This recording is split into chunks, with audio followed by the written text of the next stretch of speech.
by Febin George and architect Anthony George. So they are from Hindu Academy, they are architects by profession but interested in Syriac studies.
I am Anthony George Pandikaran. I am an architect by profession, and this is Dr. Febin George.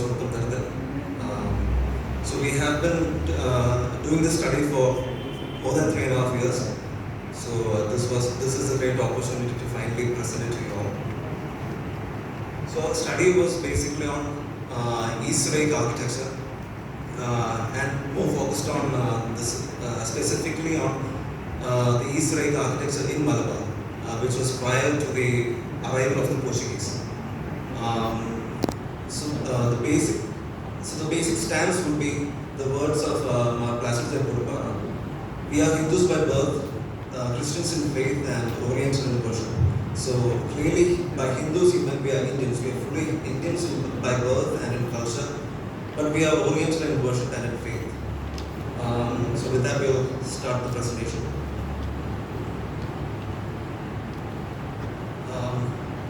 I think this is similar in all apostolic churches. The orientation of worship is towards the east, which is biblical and which is an apostolic teaching of the apostles.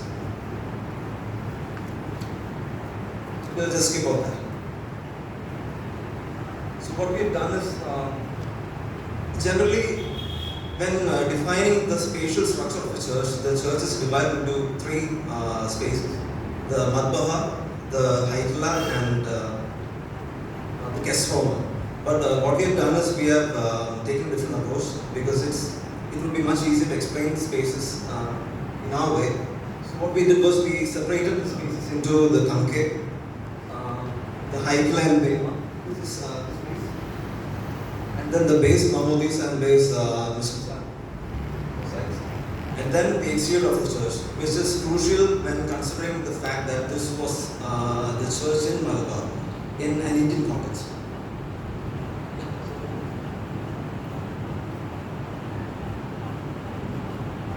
From now I'll be discussing on each parts of the church. From starting we'll discuss the concave. So the concave. So inside the word concave means rails. So whatever comes inside the rails. So when we consider here, the rails will be there.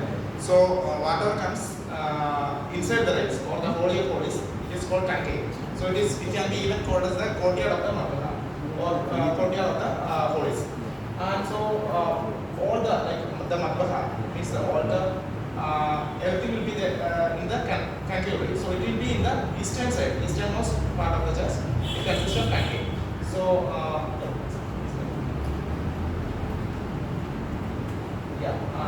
inside the concave, we can say about Madbaha. Madbaha means the altar where the offering is, or the Holy Kurbana is offered.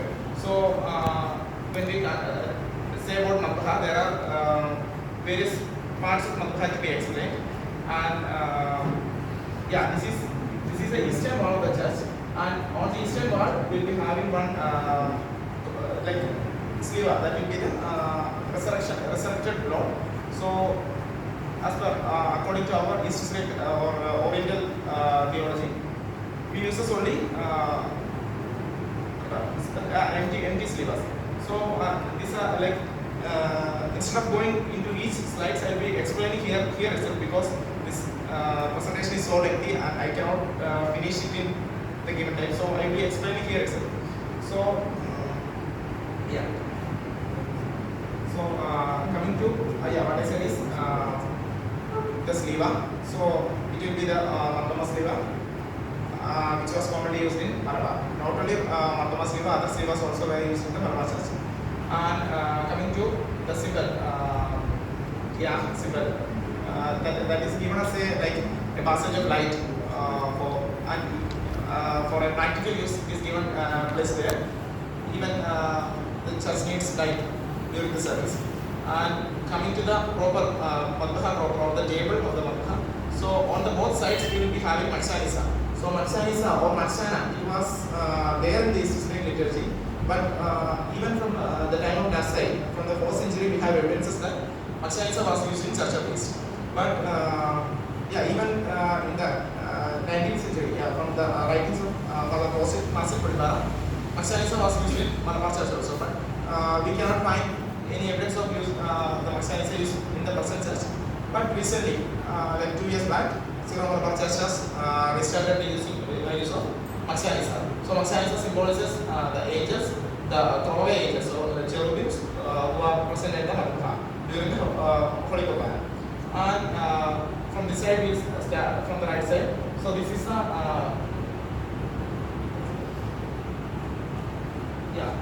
there will be a hand-held cross. So that sleva will be there. That will be used for the priest, the celebrant to bless the congregation. That will be a hand-held cross, and it will be having a shoshaka or the cloth which is attached to it. It represents the robe of Manisha Vishya. So in the Eastern Syriac Church, all the symbolisms of our Lord, like when we think about this is madbaha, this is evangelion, this is sleva, all the symbolisms of our Lord will be having the vestment of our Lord. So when we are coming to each part, we will explain about that. And here the taxa will be placed. So next to that is chetana. So that is a square piece of cloth, embroidered cloth, and on which the offerings are placed, or the kasa and pillars are placed. And next to that is the Holy Scripture, Evangelion. So that will be placed on the left side of the madbaha. And behind that, or on the eastern side of Evangelion, diptychs will be placed. So even diptychs, even Syro Malabarians of the Syriac Church may not be familiar with diptychs now. So it was used in the Church of East from the even from the time of Nasai. So we have commentaries about the usage of diptychs. So it will be like a book. It is a wooden book. So 2 planks will be there. So we can open the book, and the names of the people who are remembered in the Holy Quran will be read out during the Kudasha part, or the Anaphora part, by a deacon. So it will be having 2 halves. One will be having the names of the living people, and the other side will be having the name of the dead. So it is in Syriac, it is called Diopatki, and even it is also called as the Book of Life. So in the sense that we all are living in Ishwar Shiva. And coming to the icon of our Lord. So in none of our church, icon of the church, icon of our Lord is used in the sense which the commentators or liturgical commentators teach us. So Yugnadamar, we the Church of East had icon of our Lord in the madbaha. And according to Gabriel Katraya, these 3 things, sleva, igna, and evangelion, these 3 things were inevitable parts for a madbaha during consecration. So these parts were inevitable. But now we don't have Ignadamara. I think none of our churches are using icon of our Lord also. They are using icons, but not in this the exact sense. Then coming to madbaha. So that will be, madbaha will be always attached to the eastern part. There will be no gap in between the eastern part and the madbaha. It will be a part of the eastern part only. And one speciality of East Syriac Madbaha is that the Madbaha also, or the altar, it is the Lord Himself, the throne of Lord, and the tomb of the Lord. So when we are taking the Madbaha as the Lord Himself, so it is always vested with the vestments. So it is similar to the vestments, basic vestments which the priest use. So this here. So here we can see Urara and Sunara. So in the rite of consecration of the Madbaha, the last or the conclusion of the rite of consecration of the Madbaha is making the Madbaha vested with the girdle. So it is the last final part of consecration of the Madbaha. And in front of the Madbaha we can see a single step. So I think it is there in Western tradition also. That is, it is called as Mestapsa. So there is only one celebrant and only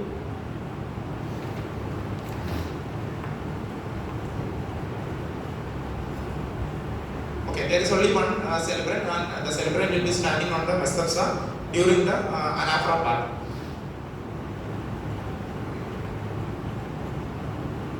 And there are two ways for the Madbaha in the East Syriac Church.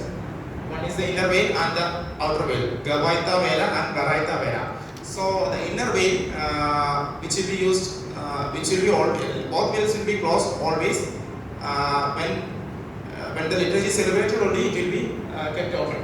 So when we are talking about the veils, so this is cathedral or a canopy. It is there. Almost all the liturgical traditions, the canopy is there. So it is a canopy kept above the altar. So even history commentators are saying about that the canopy is placed on 4 pillars, and the top it will be covering the Madbaha. So only the priest who is celebrating the Holy Kurbana will stand under this canopy. So it is called cathedral in Syriac tradition.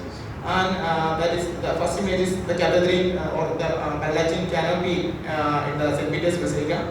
And this is one of the ancient churches, like Syriac churches, Altavera Church in Mosul. And this is a recently consecrated cathedral of Assyrian Church of East in Erbil. So it is also having the canopy and the second veil. So this is the inner veil, and in the next image you can see the outer veil also. So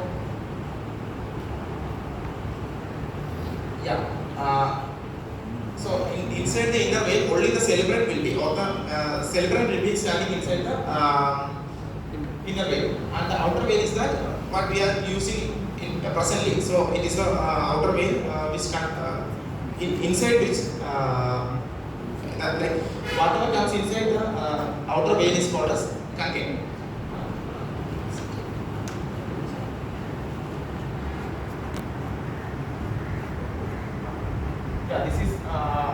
This is a representation of the vestment of the Madbaha. So we can easily identify Sunara, Urara, everything is like highlighted, so for easy identification. Then coming to Torah. Torah, Torah means a mountain, so like or an elevated place. So our churches, similar to Jewish synagogues, we had an elevated portion above the Madbaha. So the portion of the church which consists of the Madbaha is always an elevated portion than the remaining parts of the church.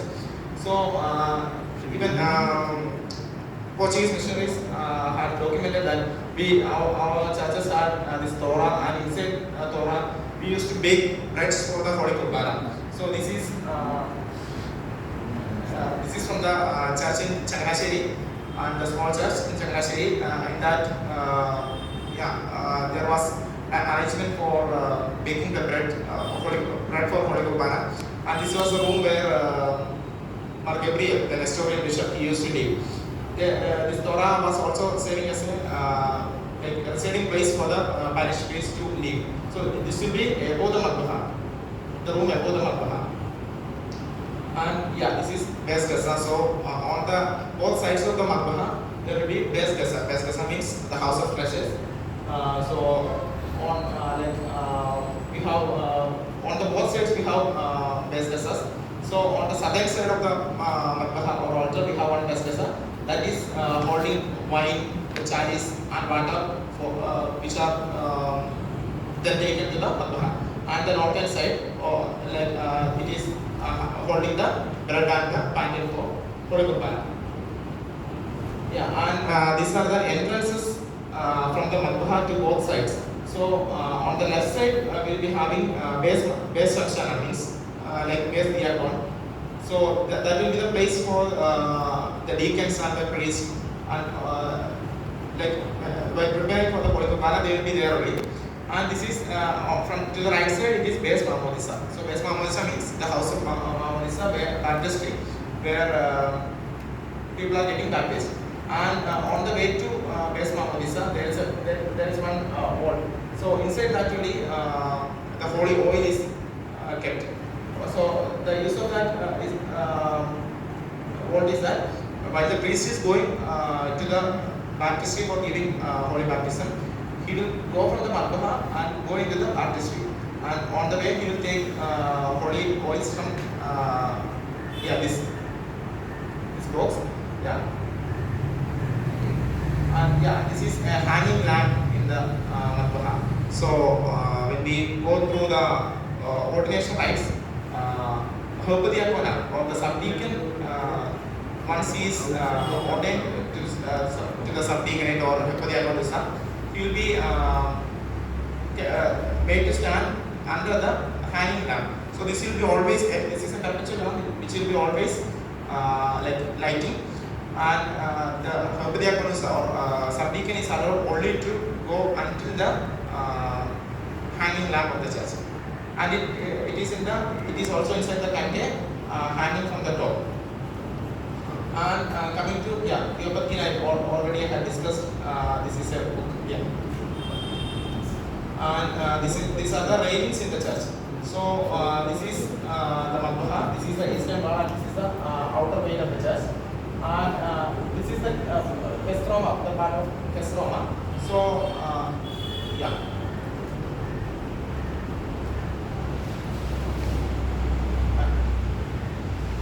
this is from the newly consecrated Patriarchal Cathedral in Erbil. So we can see clearly identify the outer veil, inner veil, and the canopy, and then coming to the railings. And this part is called Kestroma. So the foyer stands there, and the deacons also stands there with the Holy Liturgy. And these are the 3 steps to the altar, or 3 steps. Okay, these are the 3 steps going towards the altar. And coming when we are about the railings. So these railings start from the veil. We can say from the outer veil, these railings start and goes till the bema. So the second part of the church we can say as bema and haikala. Okay, there are 2 doors from the eastern side of the. This is base diagon or sacristy, and this is baptistry. So these 2 doors are there, which allows the passage of the ordained people. Then coming to haikala. Haikala is the place where we stand. Or the people stand during the liturgy, and it means the Church of God. And in the middle of the haikala, it is a unique feature of East Syriac churches. We have bema. We took it from the Jewish architecture. So this is ideally this is a structure of bema. I will go to a this is a church in Basian. This is considered to be the oldest available or existing church. This is Syriac church. So this is the bema. So this will be the western side, and this will be the Madbaha side. So this is the structure of bema. So we can see bema is there. Then the throne of bishop will be here, and the throne of archdeacon will be next to the throne of bishop. And all those who are on the bema will be having the chairs or seatings facing the east. And in the center of the bema we will be having a table which is called Garuda. And here we can clearly see there are steps. So there are 3 steps descending from the bema and going through a passage. We can see the exhibits.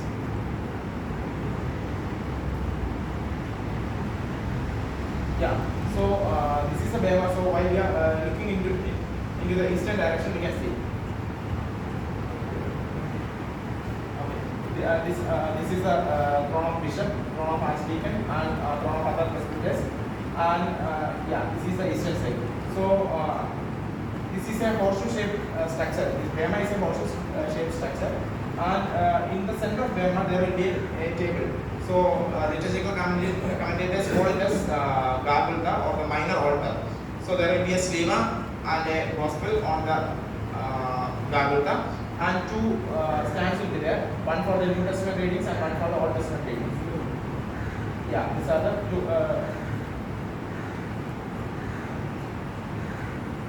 Yeah, this is called scacona. Scacona, like it is another unique feature of Syriac churches.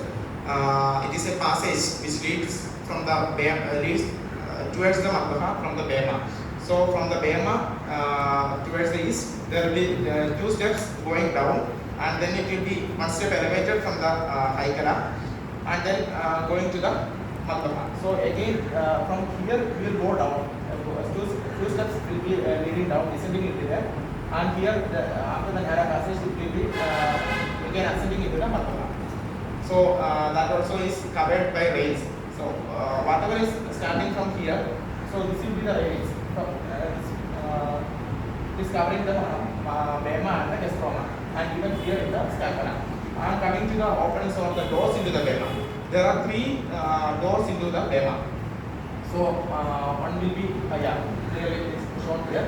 One will be for the like priest and the deacons to move to the Madbaha, and like from the both sides there will be openings, and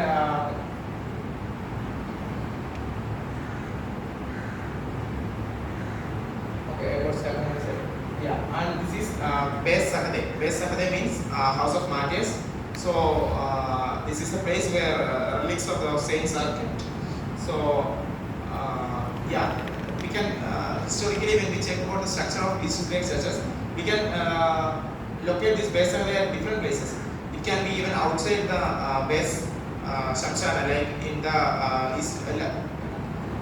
left side of the left eastern side we can see that, and even inside the Madbaha we can see, and even in the Haikala we can see. So we have taken an approach to keep it here at the Haikala only. The ordination of the bishops start from Beis Sahade, like they will be respecting the relics of the saints. And this is the internal view of a baptistry. So this will be the Madbaha side or the altar side, and this is the door which leads from Madbaha to the baptistry. So the priest will be coming out, and there will be pools for adults and children. Yeah, this will be for children, and there will be separate pools for adults also. And we have commentaries, or we have even evidences that our the Malabar church, there were these baptismal ponds which could hold even adults can sit inside that. And this is a Madbaha in the Beis Mamois. Again, in the Beis Mamois or baptistry, we have a small altar where everything is kept. Sleva is there, like gospel is there, and yeah, all the essential parts of Madbaha, all are set there. And here we will keep the holy oil for Mamois. Yeah, this is we will speak about the doors of Beis Mamois or baptistry. So this is the Madbaha, and priest will be coming out through this way, and there will be 2 openings towards the western side. So through this way, this is the like portico. Through this way, the people will go inside. Lay people will go inside to receive the Holy Mamois, and they will come into the church, to the Haikala after receiving the Mamois. And similar to Beis Mamois in the right side, we will be having Beis Shamshana or sacristy in the left side. So it will be also having like whatever is essential for celebration of the Holy Qurbana, like the vestments, the liturgical books, everything will be arranged in the Beis Shamshana. Beis Shamshana means house of deacons. So this is another part, like the stove, fire stove for baking the breads for Rahma for Holy Qurbana. That will be in the Beis Shamshana only in the left hand side of the church. Yeah, this again similarly we have those openings to West Mamalisa. This is the Matbaha, and from the Matbaha, please you go to the Matbaha to this way, and we'll be having openings to one to inside of the church, the Haikala, and one to the portico, left side portico. Okay, and this is like we can see a section view of the church. So it will be facing the east, and this will be the Matbaha and the Holy of Holies, and this will be the outer veil, inner veil, and the doors to sacristy, and there's Mamalisa, and Bema, how the arrangement of Bema comes, and now we will go to exterior of the church. So according to the commentaries of Portuguese missionaries, they have recorded that they have mistaken the Malabar churches or temple. They have got confused with churches and temples. So the external appearance will be almost the same, like everything. When we look at the flagpole, everything will be similar to the similar in Christian and Hindu temples. So we will go in detail to each one. So this is this will be the western side of the church. So at the entrance of the church. So we will be having a portico there, and this portico continues to both sides. Yeah, and in the front side or the western side portico, it was used for like meetings or the we can say Pandi Yogams. Meetings were held inside there, and it was even called as Naragashala also. And one speciality in case of East Syriac Church and the Malabar Church is that East Syriac Church or in the Middle East, the churches will be having this portico only in the one side, and that means the right side. So in Malabar Church we will be having in all sides or three sides we will be having the portico, but in Middle East we will be having it only in the right side of the church. And this will be the eastern view from the east direction. So nothing will be there. After Matbaha there is nothing. Even we don't have rooms or any arrangements after the eastern part. So because eastern wall is the end of the church. And yeah, flagpole. All churches are having flagpole in front of the church for hoisting flags for feast. And this will be a stone lamp which will be made of granite. Usually it is having 7 layers. 7 means a number of perfection or like in the Jewish tradition also. So we used to have this lamp with 7 stands. Yeah, this is base leva. Another speciality of Malabar church is that we used to have a church or leva outside the church.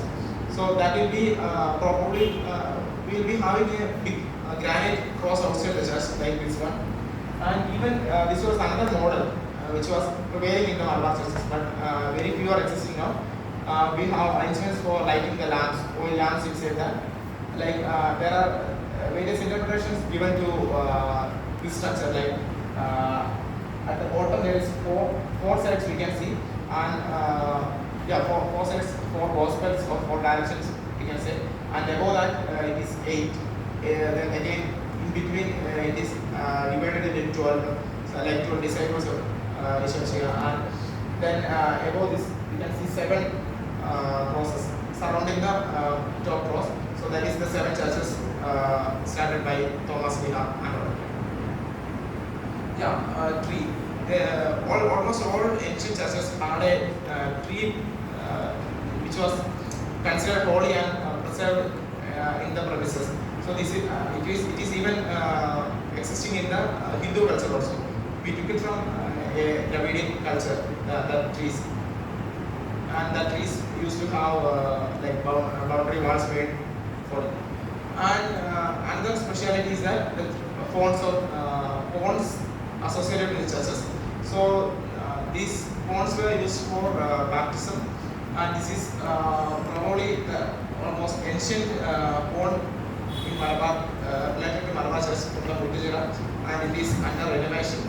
Like it will be having doors like we say Padipura associated with the ponds, and for the feast of Deraha, like Epiphany of our Lord, we used to have ceremonial baths in this pond. So if churches were not having ponds associated with the there will be on the shores of any river or something. So anyway, water bodies will be associated with the church for Mahamodisa and this ritual bath, because in Indian culture, washing of feet and hand before entering the church or place of worship is considered to be a good practice. And this is base glossa. Nowhere in the Malabar church we can see base glossa. So the importance is that this is also a church outside the main church. So in the history, or maybe according to the climatic conditions of the Middle East, they used to come out of their church in the season of Kaita. That is, in the season of summer, they used to leave the church and they used to go to another church or the separate church called base glossa, which is outside the church. And they used to have their services, liturgy inside this small chamber.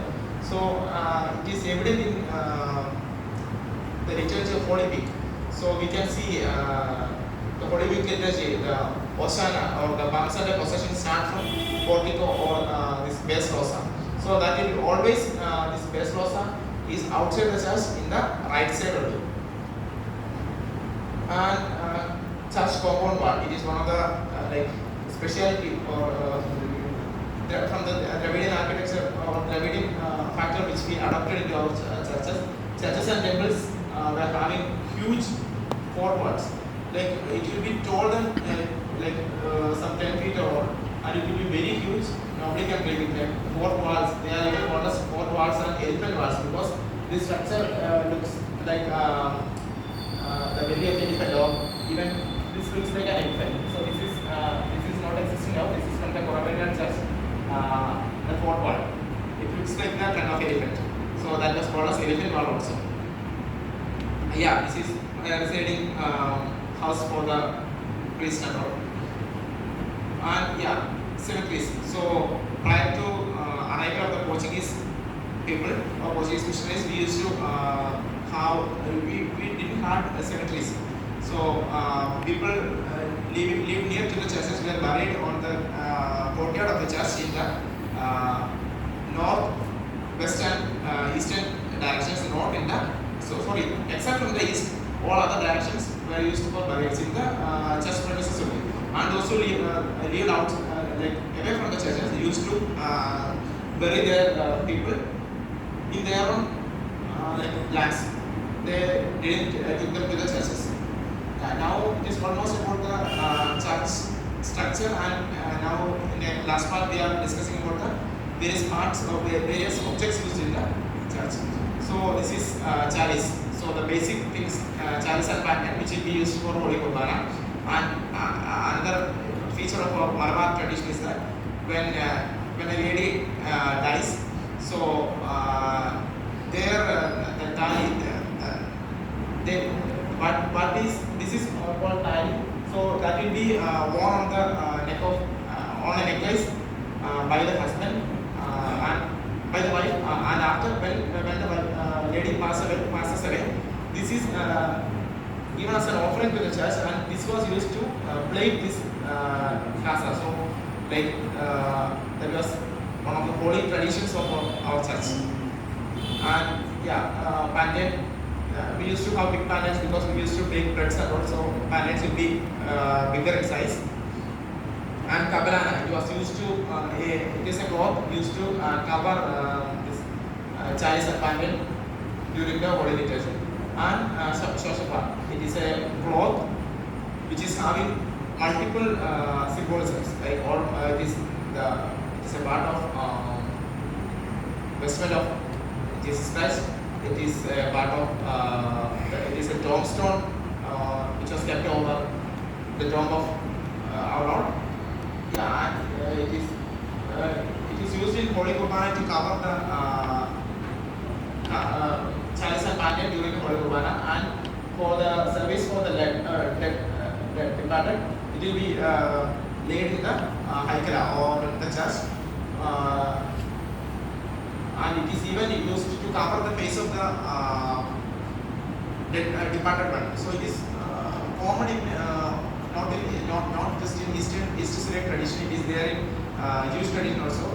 Even in Muslim tradition, we can see like the dead people they will be having their faces covered with a cloth or something.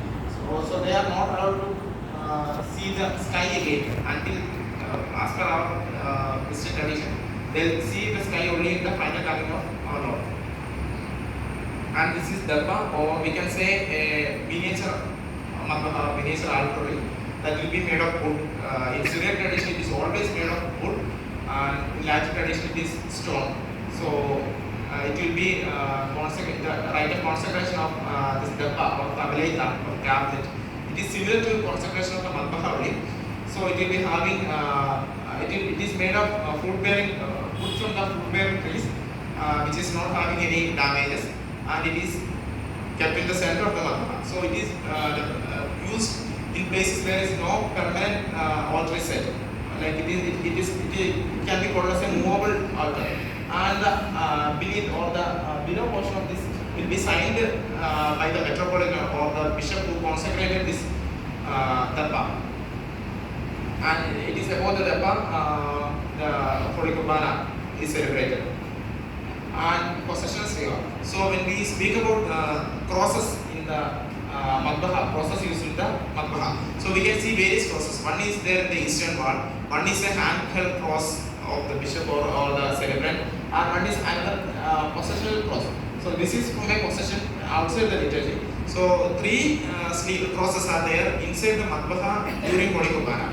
So one will be a possessional cross which will be like fixed over a pole. It is held by a deacon during the Holy Kurbana during the priest or the gospel proclamation, and again hand cross and three crosses. So we cannot say these three are existing now, or like these three are equally important, because this can be discussed as a part of evolution, because three crosses are there, and even when we go to Burma, there is another cross. So multiple crosses or multiple Syro will be a confusion. So these were three types of crosses or four types of crosses used, but we cannot say which is the ideal location or exact location, because it is evolved in multiple times and we couldn't find much documents about it.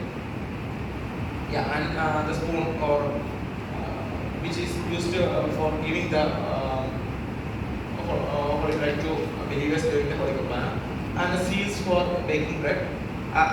Even the Western tradition we have these seals. This is from the this was introduced by or this was restored in Besapra and Nasrani era. So these are the seals used in Besapra and Nasrani era, which are having multiple designs. Like here, this is Ishapshia and four gospels, and here one central Ishapshia will be there are 12 disciples. So we have multiple designs or multiple patterns of arrangement of this sleeve on the seals, which are to be imposed on the bread. Yeah, and crowning. As you all know, in all the Eastern traditions, the marriage is called as rite of crowning. So crowns are used in the rite of marriage. And taxa. And another feature of this Syriac church is that what we keep as relics is the sand or holy earth taken from the tombs of our saints, and this is having multiple uses. We used to mix with this, mix a bit of this holy earth with water, and we used to take this as holy water. We have Portuguese documents of using this, and in the rite of marriage, the chalice which is given to the couple is having mixed with holy earth and incense, common in all churches, and the Vakshanisa, like flogging bell used in all liturgies. Even the Latin church had, but now they don't have. This is from the Latin church only. Even now they don't have. We have from documents from the time of Malabar that Church of the East used Vakshanisas. We didn't have face of angels or anything, because we were not having any idols or this faces in the churches. And at last, Ikna the modern time of our Lord, it is from the time of King Akbar, or there's one story associated with that many of us may be knowing. King Akbar wanted to see our Lord, and it was not possible that time. So our Lord imprinted his face on a kerchief and gave it to his disciple Marathai, and he gave it to King Akbar. So the icon of our Lord. And this is another part of our church. Yeah, this is what we concluded, and this is like a continuing study only. From long time we are doing, and somehow we finished with this. So this is not the end of our study, because we still have a lot of documents to be found and studied upon. So this will be a continuing study. Okay, if you have any questions, queries, or something. I'm not sure if you have any items traditional to the Syriac tradition. So is Ifna the only item in the entire Syriac tradition? Yeah, it is the only it is said about in the liturgy. In the liturgy, it is only said about. When there was a split between the east and west of the Orthodox and Catholic, see the icons were permitted in the east, and statues were permitted in Rome as well. Yeah. But in the Oriental Syriac tradition, we do have icons. Right? In our liturgy itself, we can see. Oh, this is an icon permitted in the liturgy. No, we can see in the. Yeah, this is from the. This is a prayer taken from the Mudra. So it is saying about these three things in the liturgy. So the grace of our Lord, our Syro Church provides the heavenly pleasures and riches.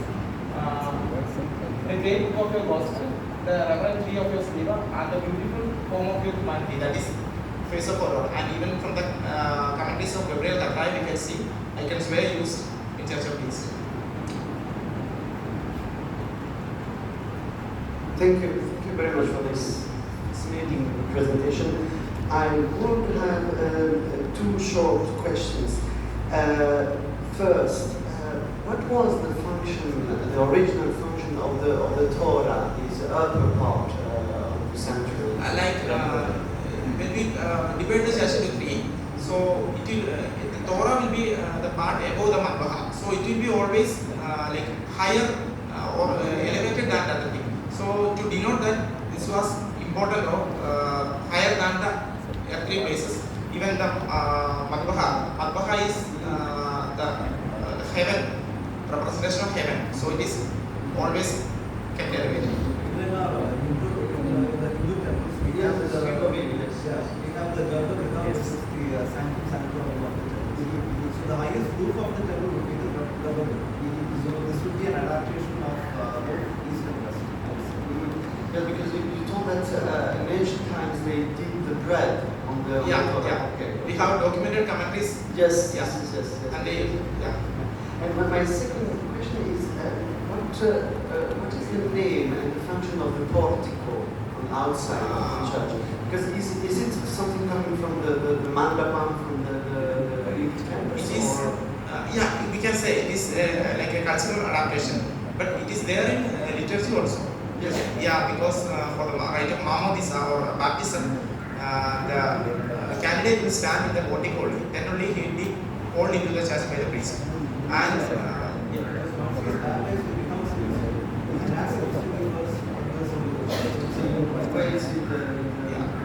even in the Holy Kurbana, before the anaphora, the deacon says, those who are not baptized may go out of the church. It is a proclamation in the Holy Kurbana. So before the creed, so they will be standing outside the church, those who are not baptized. And even our cultural activities used to be conducted here, and like meetings and all used to be conducted here. It is there in Hindu tradition also, because this outside view was what confused the foreigners. Like, Thank you very much.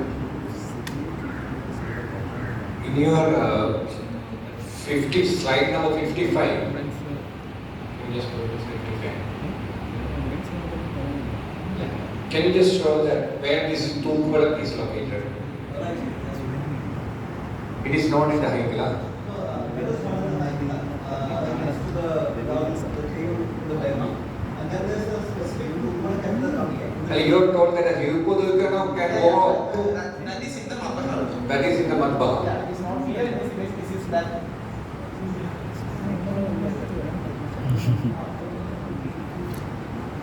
So there are two Tukula. Yeah. One is in the Madbaha, One is in the Bema. Bema. And even we don't have much evidences that about the Haikala, because we got one document only, we couldn't find more, because this Tukula in the Haikala used to like it was replaced. That means the Upadevanas are allowed in the Madbaha. Till this. That is outside the. Yeah. Till that. Okay, the last. About icons and mural paintings in the Syrian Orthodox Church, it is a fact that they still have mural paintings and icons or paintings more than icons. Anyway, to make sure of that, there is a prayer to bless these paintings, mural paintings. I put the prayer in my book on the veneration of icons in the Oriental Orthodox churches. So it is, I think, very important for India, where today you have very few wall paintings and other paintings, to know about this reality of the past. And it's true that there are few wall paintings in the Syrian Orthodox churches in the Middle East because they were destroyed. But the best example is, for instance, the great wall painting in Barmus al-Habashi in Syria, north of Damascus. So it's the best proof. Then I had just a question about the tablet. What is the text which is written on it today? And do you know about the text which used to be written in the past? Because I think it's good also to follow up this type of tradition in detail. And last little detail, when you look at the eastern wall from outside and you say there is nothing, well, I would prefer that you repeat that the window allows the sunrise to enter into the church as a symbolism of the East and the coming Christ, you know. And not to say there is nothing, because this is not a very liturgical approach. Even in addition to that, I will say in a small words, like in the rite of consecration of the holy altar with oil. There are two rites, with the oil and without oil. In the rite of consecration with oil, it is said that this icon is also consecrated. Is there? Which icon? Icon of our Lord. It is also consecrated. Okay, but this is maybe in your tradition today. This is not from the old time. This is, We have in the Catholic edition and in the Assyrian edition, we have. well, you have to check these details. Yeah. Okay.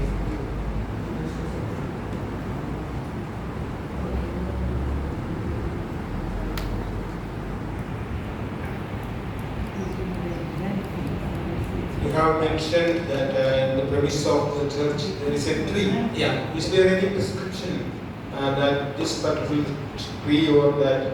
No. Because we have a tradition in Hindu banyan tree like that. Yeah, because it is prominently a very Dravidian practice. It's not a part of the liturgical life of Christians. So it is an adaptation from the Hindu cultural life.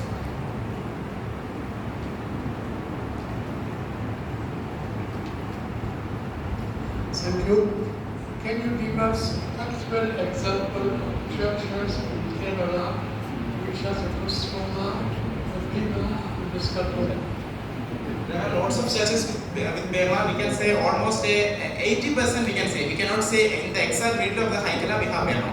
If we go to Changanasheri Cathedral Church, we can see Bema. Almost like 60-70% ideally we can see. Because from everything is there. And even now in this province. Yeah.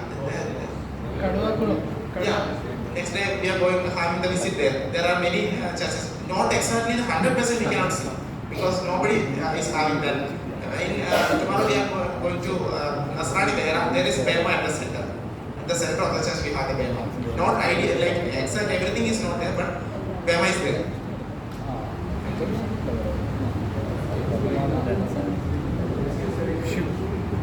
Thank you, Dr. Kevin and Anthony George for your wonderful presentation delineating all the details and the architectural beauty of the Syriac tradition and the churches and the things associated with the celebration within the church. Thank you very much. And now we are coming to the end of our session. It is